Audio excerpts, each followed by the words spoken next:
Welcome to Women Mastering Midlife, where we dive deep into the rich complexities of womanhood in our middle years. I'm your host, Victoria Bird, a pharmacist, certified women's health coach, and your guide on this transformative journey. Whether you're navigating perimenopause, thriving in menopause, or mastering midlife's many transitions, this is your weekly dose of expert guidance, compassionate support, and a judgment-free space to explore it all. Here, we're empowering women to master midlife on their terms, reclaiming our health, our happiness, and our power. Together, we'll rewrite the narrative around this remarkable stage of life, from something to dread into a beautiful, bold transition. I'm so glad you're here. I'm so excited to have on the podcast today, Jessica Addeo. Thank you so much for joining me. I have followed your social media account, and I thought, gosh, if I had had you around 10 years ago when my kids were 3 and 5, or now almost 4, and they're 14 and 6, 16 and almost 14. If I had had you around when I was a stay-at-home mom, my husband was busy building his practice. He was never home. We lived in a town where I had no support. I was so spread thin and burnt out that I was just living in a dysregulated state. And so if I had had your information around back then, oh my gosh. I mean, I was a good parent, but I could have taken it next level. I know. Well, I'm so excited to be here. Thank you for having me. And as we were just talking about before we hopped on, the good news is that you still have a nervous system. So even though your kids are now older, supporting your nervous system will still support you in both your parenting journey, or how you show up as a parent, in your marriage, your relationship, your work. To me, the nervous system is the foundational relationship. So my relationship with my nervous system is the thing at the bottom of all of my other relationships. And that framework has given me so much peace, so much freedom, so much more enjoyment. And it really doesn't matter what stage of the game you're getting the information, because it's useful all the way through. Yeah, that's so amazing. And I think that, there's a lot of women in midlife that are having these transitions with hormonal shifts, maybe jobs. They're either looking at their career and they want a career shift, or they're being forced into a career shift. They're caring for aging parents. They're having relationship issues. Some of us have been in relationships for decades and either trying to sustain those or go in opposite directions. There's so many things going on at this stage that I think having that relationship with your nervous system could really help you thrive and survive some of the things that'll be coming your way. 100%. And yeah, and the thing I always want to offer people is that a busy and full life will be dysregulating. It's supposed to be. The internet loves to tell us, regulate your nervous system and then all your problems will be solved. And regulate your nervous system as if it's like some end point. Like, oh, I did that. Check, and now I'm good. And the truth is, your nervous system in any given day will move through regulation, will move through fight flight, will move into freeze. It's supposed to. And so when you can be aware of what that looks like, why it's happening, sort of when you're at the very ends of your nervous system and how much that doesn't feel good and what to do about it, that's when you start to build more bandwidth and capacity for all of the things. But dysregulation is really normal, and we don't need to be afraid of it or constantly trying to outrun it. It's supposed to happen. That's good to know. And I definitely feel like there is this message on social media that you're just once you've regulated your nervous system once, you're good for forever and you don't need to worry about it anymore. No, it is a life skill. So today is April 23rd when we're recording this, and I literally just posted a reel about how I yell at my kids. And growing up, I promised myself I wouldn't yell at my kids because my mom was also a yeller. She's a wonderful mom. This is not hating on her. And I was like, I'm not going to do that when I grow up. And I am a grown-up. I am a nervous system coach. I love my children deeply. And when I am really, really dysregulated, I will yell. And what that gets to be now is an indication that my nervous system is really overdrawn. It's really depleted, right? I mean, sometimes there are scenarios, if the kid's about to pop out into the street and they shouldn't, where yelling is the appropriate response. But many of the times it's my nervous system registering something a normal day, getting kids up and dressed and out the door, as a huge threat. And again, the quicker I jump to that, the more it lets me know about how little bandwidth I have in my nervous system. I don't need to hate on myself for that. Often when I zoom out, I can see exactly how I got there. And the number one thing that I love to do is to include my kids in the process of me moving through that stress, right? Because that's how they learn. This is what you can do when a big wave of stress comes through. One of the reasons that my nervous system jumps to yelling is because that's what I was taught, right? Mom got really stressed. In mom's big moments of stress, she had a really big yell, and that's just the appropriate response for the stimulus. Again, not hating on my mom. No one was talking about the nervous system in the 80s, and it's fine, right? But yeah. I love to view it as a life skill. And that's why even if your kids are teenagers, I mean, I don't know, are they stressed out? Yeah. Do they maybe use their phones or devices a little bit too much to manage their stress?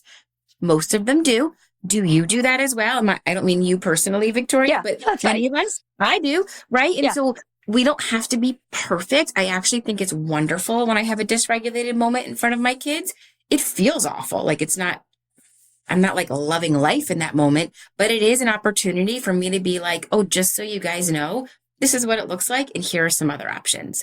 And sometimes that comes a little later after I've pulled myself back together. And that's okay too, because this will happen to them is my point. Yeah. And I think parenting, I mean, even just methods of parenting have evolved, and the science around our nervous system has evolved. And so I think that, when you know better, you do better. And so, like you said, no hating on our parents. No. I grew up in a house where there were raised voices with frustration, and there wasn't an acknowledgement of a nervous system dysregulation. It was just, you were frustrated. It was your temper and you yelled, and that's, kids corrected. And that was just the norm. And so it wasn't the bad method of parenting. It's just how it was. Mm-hmm. And I agree with you. When I was younger, or when my kids were younger, I would always say, like, I'm not going to yell at my kids.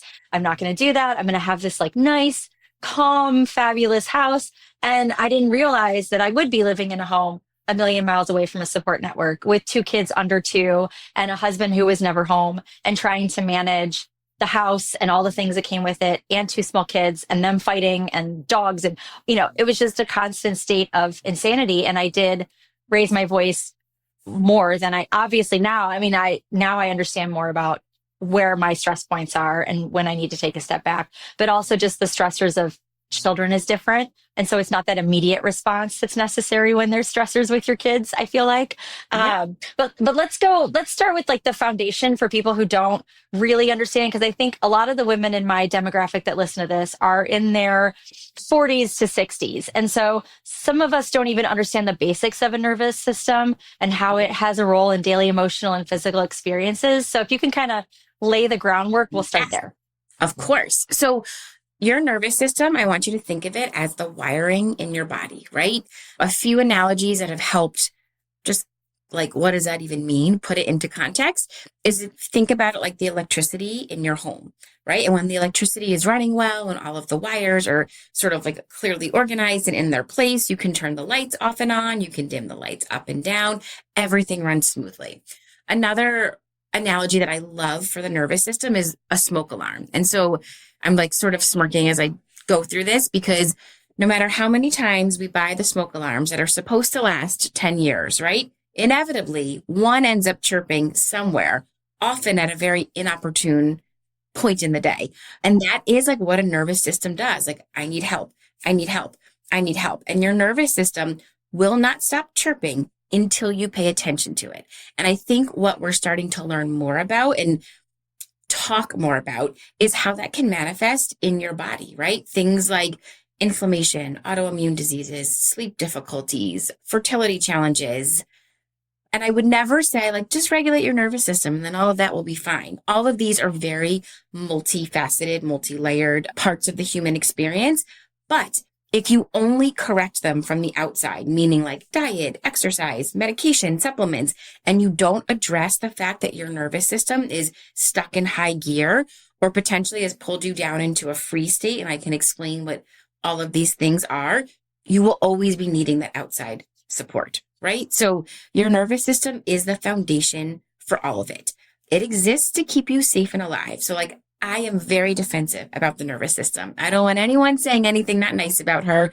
When you move into a fight, flight response, when you move into a freeze response, it is your nervous system trying to keep you protected. It is doing what it thinks is necessary for you to be okay. And viewing your nervous system responses through that lens is a huge game changer, because every one of your responses holds the answer for how you can better support your nervous system. So all of this, like, fix it, correct it, rewire it, reset it. I'm like, no, leave her alone. Or him. It doesn't have to be a her, but We'll say her. It's women mastering midlife. We'll say her. I call her a her. Leave her alone and just try to communicate. Try to understand what your nervous system, what does the chirping smoke alarm want, right? So that's your very basic understanding of your nervous system. It is made up of your brain and your spinal cord. One of the big nerves that are spoken about in this genre is your vagus nerve. Your vagus nerve is one of many cranial nerves, but why it is so focused on in terms of nervous system regulation is, one, it's extremely long. It goes from your brainstem through your gut, right? So it innervates all of your main organs, and it is your mind-body connection, right? It is the piece of you where your body and your mind communicate. Your brainstem is where your nervous system responses live. And when I say nervous system responses, I mean your fight, flight, and freeze response, right? Fight, flight are exactly what they sound like. There's a bear in the woods. I decide to fight it, or I decide to run from it.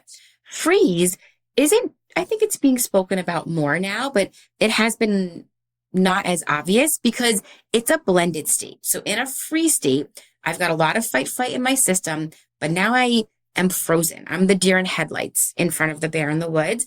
I can't move. I can't do anything. It's the part of you that's like, I should go to bed. I should go to bed. I'm just going to open up Instagram for 2 minutes. And then 45 minutes later, you're still scrolling. And then you're mad at yourself that you haven't gone to bed, right? It's this like wired but tired, frozen state. And then regulated you is also in your brainstem, right? Regulated you is not always calm. And this is another big internet thing, right? Like the regulated nervous system is calm and zen-like and peaceful. The regulated you is the most present, the most connected, the most authentic, has the most capacity. My husband is one of the loudest humans I have ever met, which is pretty interesting because I have pretty low sensory thresholds, but like he is loud, he is passionate. There is music on and he's talking and he likes barbecues and you're getting the vibe, right? He's not chronically dysregulated, right? His regulated him looks very different than mine. Like, put me in a coffee shop with books. That's my most regulated me. And so I just want you to know, anyone listening, you don't have to be a calm Zen master to have a regulated nervous system. Your regulated nervous system is your most authentic you. You're the most present, the most connected, and you have the most capacity is the best way I can describe it. And then just going back to the physiology for a quick minute, all of these responses live in your brainstem, right? Your vagus nerve runs through your brainstem, down through your heart, into your lungs, into your gut. So when I go to, move into fight flight, my heart rate is going to increase. My respiratory rate is going to increase. Heart rate variability is a very tangible way to observe what a nervous system is doing, right? And I have lots of clients who maybe they're taking medication for high cholesterol or high blood pressure, or maybe they're trying a holistic approach, but they recognize their stress response is driving some of what's happening physiologically. And this is a part of the reason why. To turn off and on these survival responses that live in your brainstem, there's only one way to do it, and it is via sensory input. So mindset is spoken about a lot in terms of managing stress and health, and do not throw away your mindset. Keep it. It is a really useful part of your toolbox. However, you cannot mindset your way out of a dysregulated state. And that's the whole purpose of me taking you through this long explanation. Sensory input is the way to turn on and off these responses. So figuring out your body's sensory needs, figuring out a way to have access to them on a regular, consistent basis that actually works for your life, that doesn't become another stressor, is the only way to do this. And so keep your mindset, I would never throw it away. I use mindset all the time, but you have to add the bottom up sensory processing in to get the results of mastering midlife or any portion of life. Okay. And so like, that's such a good point that I think everyone needs to hear is that mindset doesn't get you out of a dysregulated nervous system because there's so many things like I fall into this, like I'm on that side of Instagram where it's like your mindset. And it's like, okay, I have mindseted myself like into oblivion and I'm still, at a 10. And so I think that that's really important for people to understand is that they need that input in a different way. And until they do that, there's still going to be, it's like beating your head against a wall, basically. Yes. And that's what it feels like, right? So, a stressor comes through or something happens, you get upset, you get stressed out, and then you try the mindset. And what it sounds like in my brain, the first time I do it, I'm like, yeah. And then 3 seconds later, my brain's like, that was cute. We're still here. And then you have to do it over and over and over again. And to me, that's a really clear sign. That's a pretty loud chirp from the smoke alarm of like, today's the mindset's not enough, right? Some days my nervous system's got a lot of regulation, right? And so maybe something comes through, I try a mindset strategy, I feel better. Cool. Great.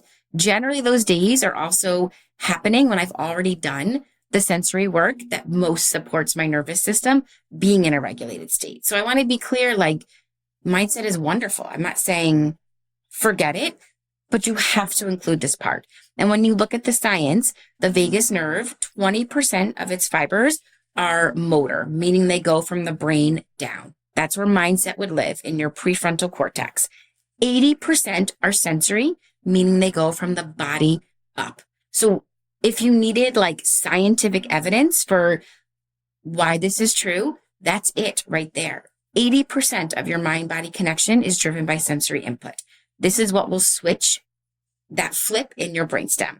And furthermore, when you are dysregulated, if a bear in the woods were to approach me, my brain wouldn't be like, let's think about this, Jess. Let's have a think. What's the best approach here? Yeah. No, you act right away. And your thinking brain goes offline. So I think another big piece of just information to help you understand yourself better is that in moments of extreme stress, in moments of prolonged stress, you have less access to your thinking brain, meaning all of that beautiful stuff that you read in the self-help book or you heard on the podcast, even this podcast, or you talked about in a therapy session, you can't access it. And so it's not you doing a bad job.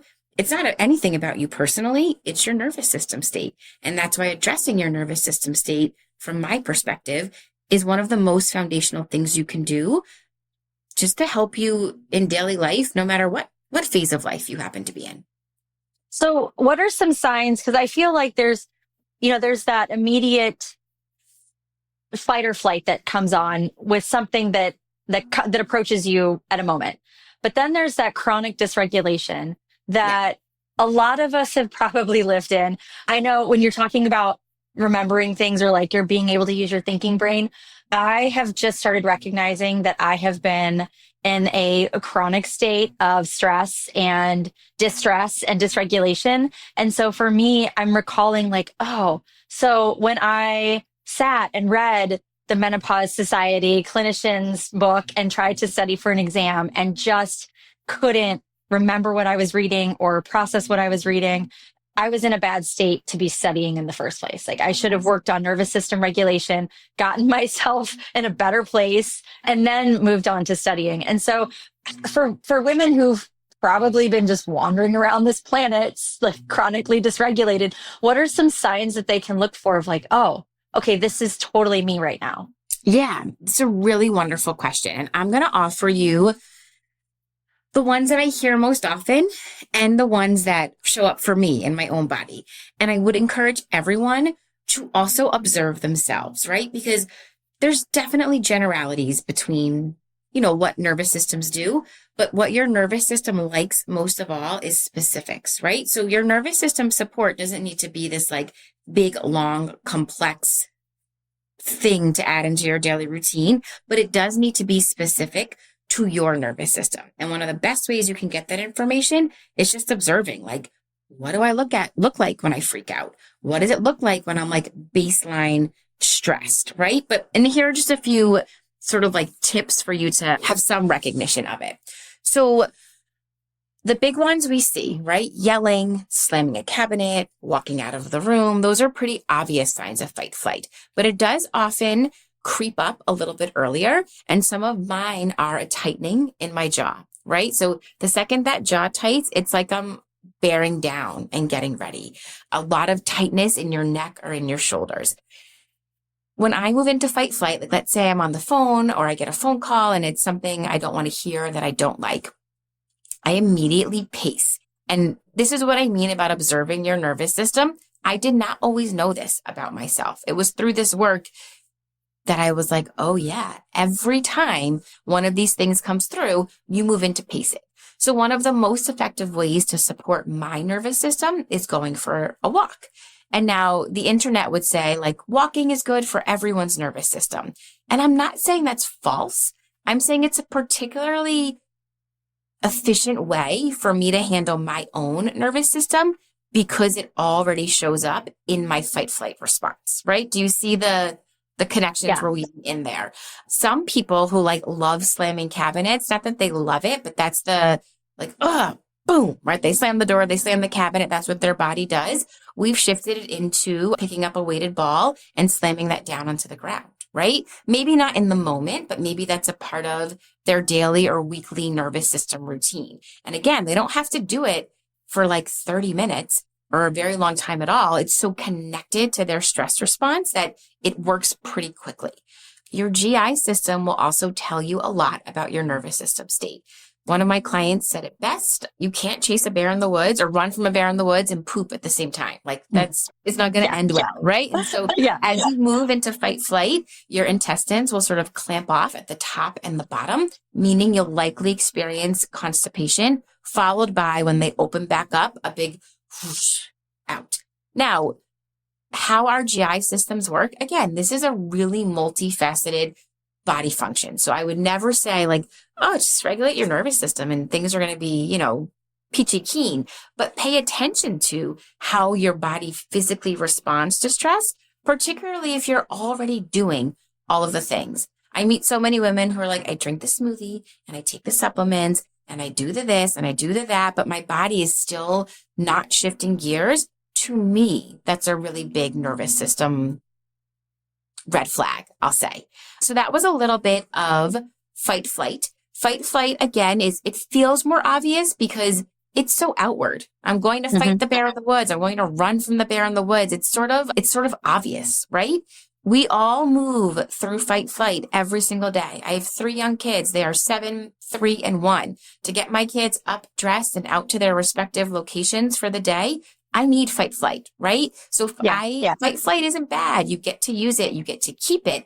But I know later that evening when I'm cooking dinner, if my jaw is really tight, if I'm extra irritable, if I have less patience, if I just can't seem to handle the background noise of the kids while my husband's telling me a story, you know what? I didn't move enough fight flight through my body today. There's just a little bit extra in my system and it will show up in this way. Speaking of excess fight flight, it also shows up in your sleep patterns. For some people, it's difficulty falling asleep or staying asleep. But the way that I see it most often is when you wake up, whether it's the middle of the night or the next morning, and it's like your eyes ping open and you're just like in fighting bear mode, right? Like sometimes my body will feel like it's buzzing a little bit. And I'm like, Jess, it's 2:30 in the morning. Like where are we going? What are you doing? And so again, that's an indication that you have just got some excess fight flight coursing through your system. I'm going to jump over to freeze unless you have any questions or clarifications on the fight flight side of things. No, I'm actually really interested in the freeze section. Yeah. Freeze is, and excuse me, I'm just shifting positions because I'm displaced right now. So freeze, you have excess fight flight, right? And at a point, your body goes like, sorry, we can't keep doing this. We cannot endlessly fight this bear or run from this bear. So to protect you, I'm pulling you into freeze. And freeze feels a little sneaky to me because you still have mobilization in your nervous system, right? The deer in headlights, all of those muscles are activated and ready to go. And so The story of freeze is one of disconnection, right? So a tried and true freeze response. It just happened to me a couple of weeks ago.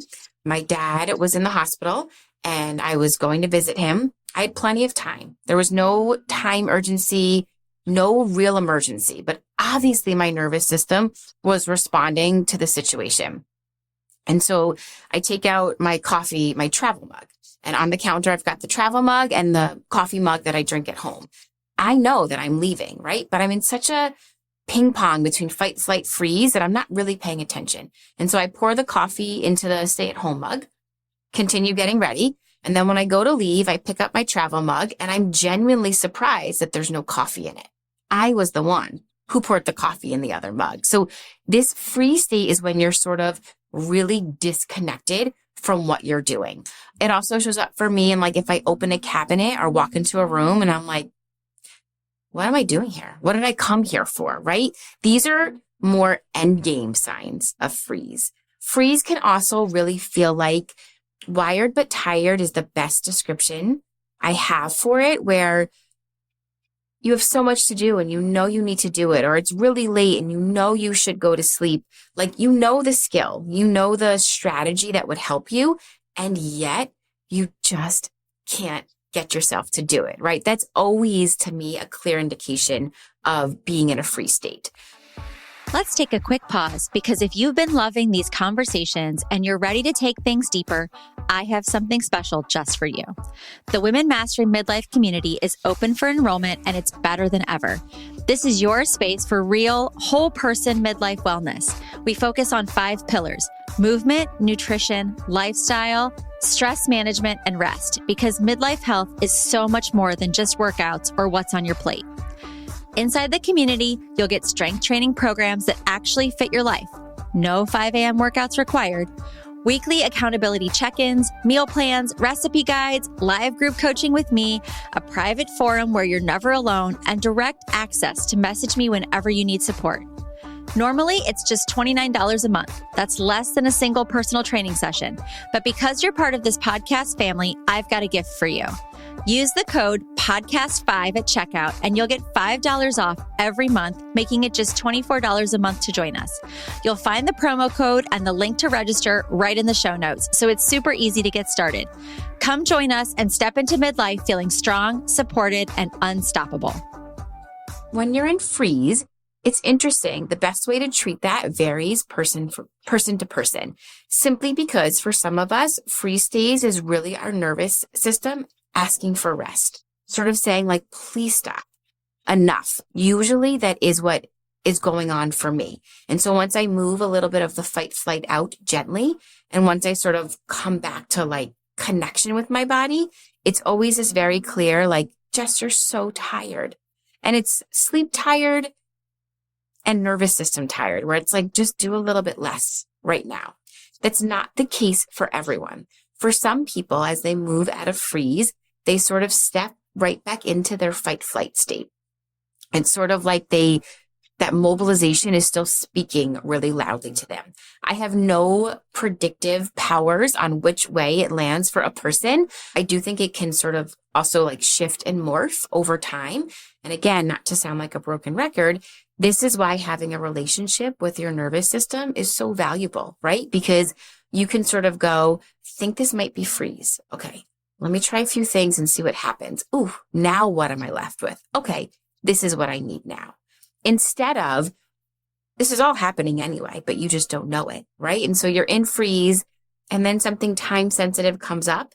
And so you jump into action, fight, flight.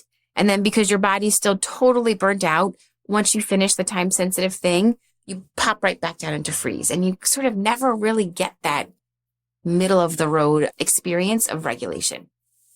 Okay, that's interesting. Yeah, I can see that. Like, I know that I have been in a freeze state for a long period of time. And then it's like, oh, I have to go get the kids. So I'll get myself up, get to school, do the pickup, and then get home. And I just collapse almost. And so that's definitely, that rings true for me personally. So thank you for that explanation. So for women who, so we've discussed the fight or flight and the freeze, and we've discussed what that kind of looks like. Now, how are some ways that women can start to figure out what tools they need for Yeah. their own personal nervous system? So definitely observing what your body does when you're in one of these states, right? The walking example to the pacing. Another one of mine for fight flight is, this is like the most embarrassing, but it's the truth. If I'm really dysregulated, I might stomp my foot like a teeny tiny toddler. And one of the best ways that I support my nervous system from a sensory perspective is jumping on a mini trampoline. There is a lot of sensory education that goes into that trampoline choice, but it's also directly connected to how my body already processes stress. So my point is, look at what your nervous system is doing. And there's a lot of answers in that already, even in a freeze state. So freeze comes up a lot in discussion around the phone, right? So that's sort of like mindless scrolling where you're sucked in and you can't stop. And I've never really been a fan of like yelling at myself about it, right? Like, don't put your phone down. You shouldn't, because now I'm just going from freeze to fight flight. So instead, I lean into what my eyes are already looking for, right? I'm clearly looking for some repetitive visual stimulation that's a little bit like can turn my mind off, but doesn't require a lot of energy from me. Scrolling on Instagram or TikTok or Facebook or whatever your social media, thing of choice is, I know it doesn't support my nervous system and actually unwinding for sleep, but I can switch gears and watch Gilmore Girls. And that doesn't dysregulate my nervous system. And it still gives me that sort of repetitive visual input that my body's already craving. So that's the place I would start. Like, what is it that you're doing in these dysregulated states? How can we finesse it just a little bit so that it's a little bit more kind to your nervous system and then build from there? Does that make sense? Yes, yes, absolutely. So, and sometimes, so what you're saying is walking may be the answer, but it also may be resting, and it may be doing something that your body is already telling you that it's doing.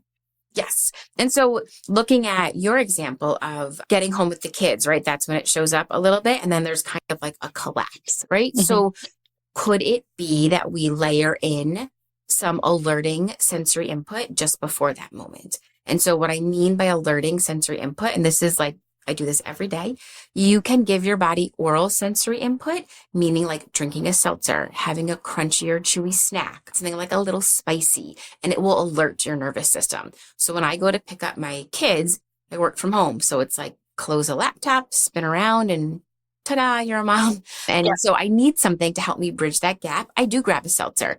Chips and salsa save me. And I can't tell you how many people say to me, oh, I eat chips and salsa all the time, but I feel bad about it because that's not a healthy snack. I'm not supposed to. And I'm like, oh no, for your nervous system, that might be just the thing. And if it isn't in alignment with your health and wellness goals, we can play around with other ways for you to get that crunchy, spicy oral sensory input. But that could be a way that you alert your nervous system so that you have a little bit more coping chemicals and activation to support the free state if it's showing up every day at around the same time, which for many of us, these patterns are there.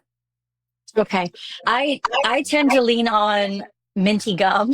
I do really minty, and I blow bubbles like I'm 7. You're doing it though. That's it. Yeah.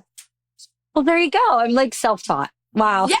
Everybody is. I cannot tell you how often people are like, oh, wait, I already do this. And I'm like, yes, of course you do, because your nervous system exists to keep you safe and alive, right? So of course it's going to have you be attracted to the minty gum during the time of day when your energy levels are dipping and potentially you need them higher. But what we're doing is calling awareness to it. And when you have this awareness, you can then choose these things both in the moment and proactively. One, that just makes it easier, right? Like you're not waiting for your stress to pull you along. You're like, we're in this together. And then 2, when you do that on a fairly, continuous basis, that chirping smoke alarm goes like, thank you. And it widens your bandwidth because now your nervous system is in relationship with you. So it no longer has to scream at you for you to get the message. It's just like a little whisper. And you're like, oh yeah, I get this. No problem. We'll get to it. Sometimes for me, in the midst of, 3 kids and all of the things, it's a little bit like, I hear you, nervous system. I really don't have a moment right now to do whatever it is would help, but I promise you it's coming later. And at this point in the game, that can be enough to sustain me, it wasn't always that way. So I think it's kind of incredible that that's an option. Again, as you step more fully into a relationship with your nervous system. So I saw there was a post in your stories of someone in ankle weights. Yes. And can you explain this to me? Because I was like, I have ankle weights. What do I need my ankle weights for? I love this question. So proprioception is one of your sensory systems. And let me actually back it up and I'll just do a quick sensory processing overview. So we have the senses you typically think of, and I'm always worried I'm going to say them wrong: sight, taste, touch, sound, and smell. We all have a variety of thresholds for how much of these types of input is too much and how much is not enough. And again, a part of supporting your nervous system is knowing that about yourself and then accommodating accordingly. And I'm saying that very flippantly. Know that sometimes that does take a little digging around and unpacking the back end of your sensory processing to get that information with such clarity. And then we have systems that are, often people don't know of them quite as much: proprioception and vestibular. Proprioception is any input into your joints and muscles. When you give your body more proprioceptive input, your body will make more serotonin. Serotonin is a feel-good chemical. Ankle weights are a beautiful way to up the proprioceptive input in your body. And I have to give credit to a client for coming up with this, because she basically was like, if you tell me to get up at 5 a.m. before my kids and exercise, like, you're fired. I'm done. I'm not doing it. And I was like, okay, that's fair. But what can we do that fits seamlessly into, things you're already doing? You know what she did? She put ankle weights on during her morning routine, gave herself a little bit of an extra dose of proprioceptive input during an activity that she already was doing, helped her feel a lot more grounded, patient, and connected because of the extra serotonin in her system. So that's what the ankle weights are for. So that makes me think. So like midlife women and the weighted vest has become like almost. Yeah. And there's some conversation about whether or not it's actually even as beneficial as people would like to swear it is. But we all have them now because we saw our influencers wearing them and all the things. And we have to get up to zone 2 for cardio. But if I were to put my weighted vest on in the morning to like make the lunches and get the kids ready for school, is that this kind of the same thing as ankle weights? Totally the same thing. The weighted vest wasn't cool when I was working with this client, so we didn't know about it. I'm sure she's got a weighted vest now. Ankle weights were like the bala bangles were all the rage then. And we all had bala bangles. Yeah, exactly. And I do think a part of the rage around the weighted vest is because it supports people's sensory systems. When I look at the mom uniform, right? What is it? It's high-waisted compression leggings. I know that high waist isn't cool anymore, but I'm in them right now. Yeah, exactly. We all are. It is a mom bun, often like a lycra-y, like compressive type of shirt. Sometimes if you're from New Jersey or just me, a headband, right?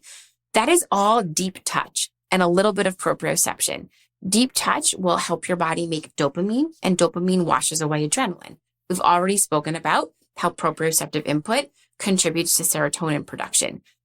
This mom uniform is about people trying to find their body in space, trying to feel more regulated during what is a pretty dysregulating phase of life. And again, to me, dysregulation isn't a dirty word. I love my kids and they're incredibly dysregulating. They can exist at the same time, but a lot of these trends do nod to nervous systems trying to stay safe and alive, right? And one influencer goes with it and all of us sort of go right along. Yeah. So for midlife, it's the weighted vest and the neck fan for the hot flashes. Yeah.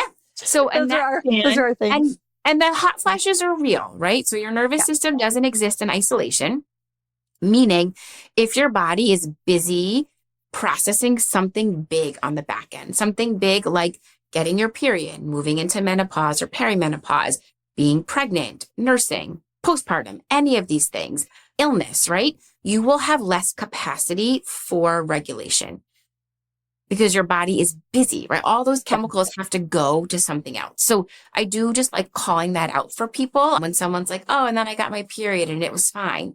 I'm like, yeah, your nervous system was just busy attending to something else. There's certainly strategies we can use to support you in those phases and places. But when you are in a fight flight state, your body often will get hot, right? Because you're chasing the bear in the woods. And so cooling your body down is a super effective strategy only for fight flight, right? I love to use the ice roller on the very back of my neck as a means of bringing my fight flight response down. I'm saying this very intentionally because another wellness trend that made its rounds was cold plunging, right? Yes. And I'm not a huge fan personally. I'm not taking anything away from anyone, right? If it's working for you and your nervous system, you get to keep it. I think it's a very big wave of stress. Like I have 3 young kids. I don't need to get in a nice cold bath for my body to practice a stress response. I could just get them dressed in the morning and Yeah. Also, if your system is dipping in and out of freeze or staying in a freeze state, sort of as a prolonged protection plan, cold plunging is one of the worst things you could do for your nervous system. You honestly want to do the opposite. Go sit in the sauna, go sit in the sun, sit in front of the fireplace, literally warm your body up. And in any given day, you might need both, right? My smoothie in the morning, it's often room-ish temperature. And the one morning recently, I just had more of a fight flighty morning. I couldn't even tell you why. I took a sip of the smoothie and I was like, ugh, this is too warm, right? That's 100% nervous system driven. It's the same temperature it always is, but I was in more of a fight flight state and my body doesn't want to warm up more. Does this make sense? Sort of the distinction? Yeah. Well, and it's interesting because in midlife, I mean, because of our hormones being the way they are, our resilience to stress is lowered. And so that is why I like the ice baths and the cold plunges. If you do it and you love it, I'm not going to tell you to stop because it's not going to kill you. But at the same time, if you're not trying it yet, I recommend against it because when we are less resilient to stress at baseline and you're throwing a massive amount of stress on your body, you're going to not respond the way that you think that you are. And it's definitely different for men than women. Yes. And so I think a lot of the research around the cold plunges is male-based because a lot of research is male-based. And so, it's just responding differently. And so I think now there's a little bit more knowledge. I think it was Dr. Stacy Sims looked at the research and was like, actually, saunas are better for women than cold plunges. Like, hate to break it to you. Sorry to ruin the internet, but it's actually more beneficial to sauna. So that's good to hear and be verified and why. Yeah. And I think considering bandwidth and taking all of the things that contribute to your bandwidth into play is really, really important, particularly around exercise, even something as simple as the weighted vest. The internet would tell you that in your 40s, what's the most recent one? You should be able to do 11 push-ups, right? If you can't do 11 push-ups. Oh, yes. There's 11 push-ups or carrying half your body weight at your side as a farmer's carry for like a minute and a half. And I'm not saying I have no opinion. Well, I do have an opinion, I suppose. What I'm saying is this. That sort of messaging, even to me, right? I was like, oh, I'm 41. So I should be lifting heavy weights because if I don't lift heavy weights, my whole skeleton is going to collapse and apparently my life is going to be ruined. Yes. My kids also don't really sleep through the night. And I don't, my bandwidth is different. And so it actually created way more stress in my system for me to attempt that sort of generic advice than it helped. For me and for my bandwidth, body weight exercises with a large emphasis on stretching and releasing fascia and connective tissue. I'm, 2 years postpartum. That's really what fits with my capacity at this given point in time. I'm not saying the 11 push-ups or the strength training is bad advice. I'm saying know your own system, right? If you put me in an ice bath, I don't even know what my body would do. I would freak out, right? I don't have the bandwidth for it, nor does it align with my, the way I generally autopilot and dysregulate, which is free state. So knowing your own system to me is always the most important thing in any sort of pocket that we're discussing. Yeah, I think that's one of the things I try to push so hard with women is that it's not a cookie cutter 6-week program is not for you. And it's, we need to talk about meeting you where you're at, given your circumstances, your bandwidth, your budget, your time constraints, all of the things. Like it's so important to not just conform to, well, I have to be doing this.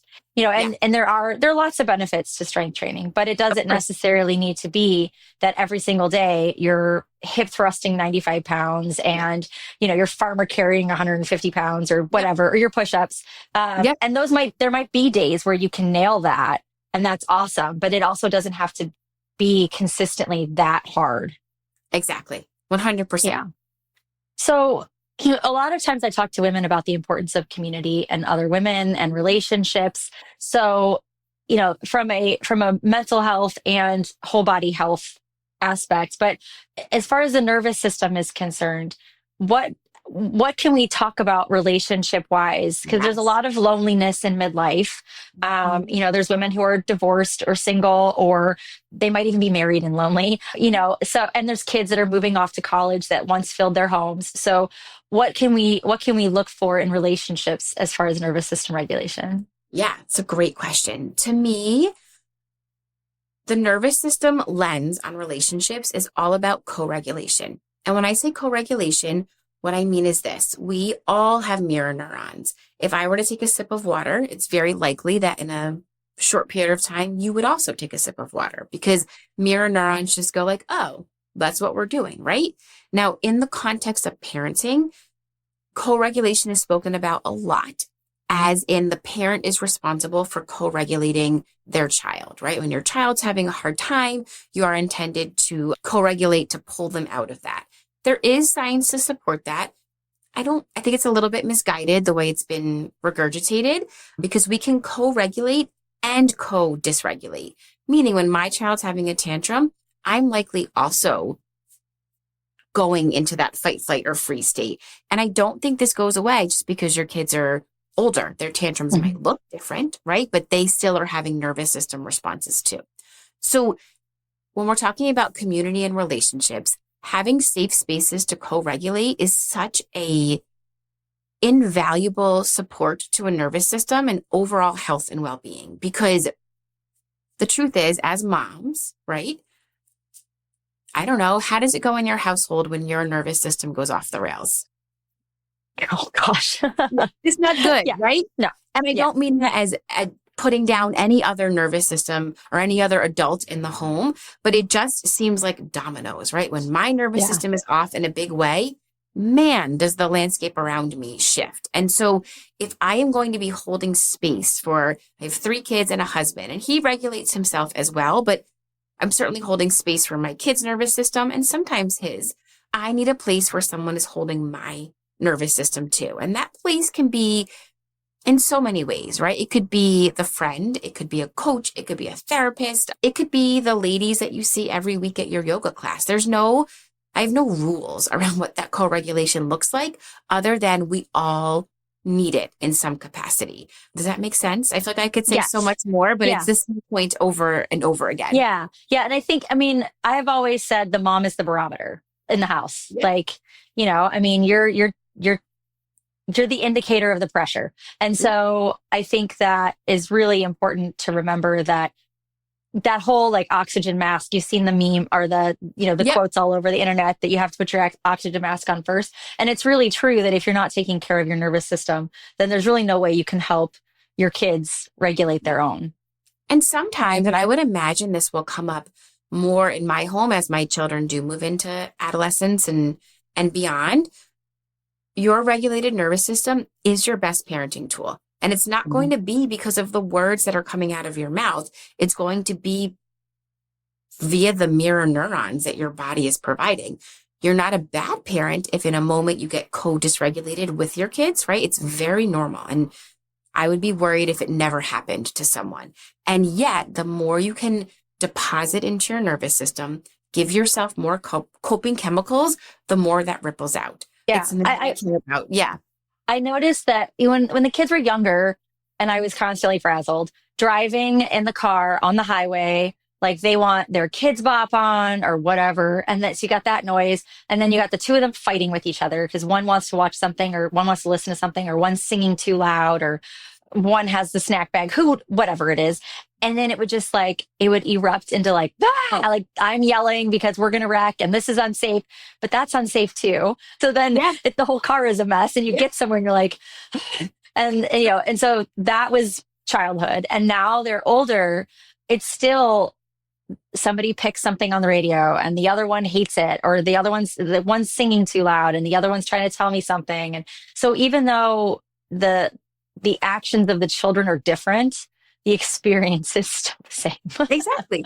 Yeah. Nervous system regulation goes on and on and on. And really, to me, my number one goal as a parent and as a partner is to be a safe nervous system for the people I love. I'm not going to do it all the time because that's an unreasonable expectation, and that's okay. But for most of the time, for my people to know, like, she can hold me in her regulated state.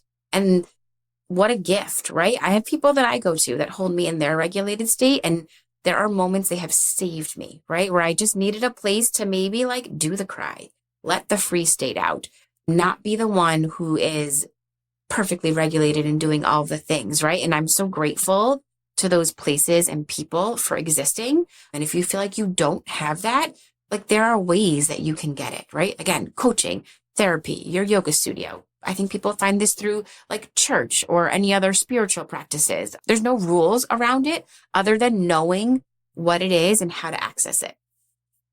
That's awesome. So that is probably a perfect place to end this conversation. I think we could talk forever, but in the interest of everyone's time, including people who are listening, I think that this is a great stopping point. And thank you so much for all of the wisdom and the tips and the knowledge. And I think that I hope a lot of women listen to this and are like, oh, this is where I am and this is what I need to get out of or figure out how to process so that I can be in a healthier place more often than not.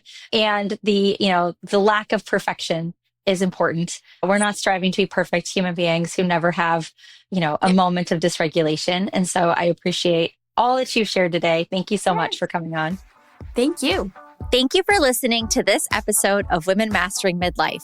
If something you heard today resonated, I'd be so grateful if you'd share it with a friend who might need a little extra support on her midlife journey. Remember, small changes can make a big difference, and you don't have to navigate this transition alone. We will be back next week with more expert guidance and compassionate conversations to help empower you to master midlife on your terms.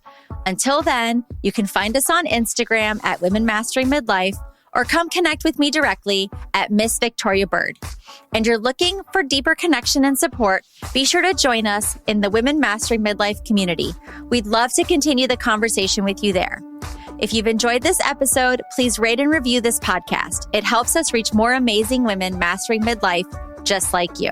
You'll find all the links from today's episode and ways to connect in the show notes below. See you next time.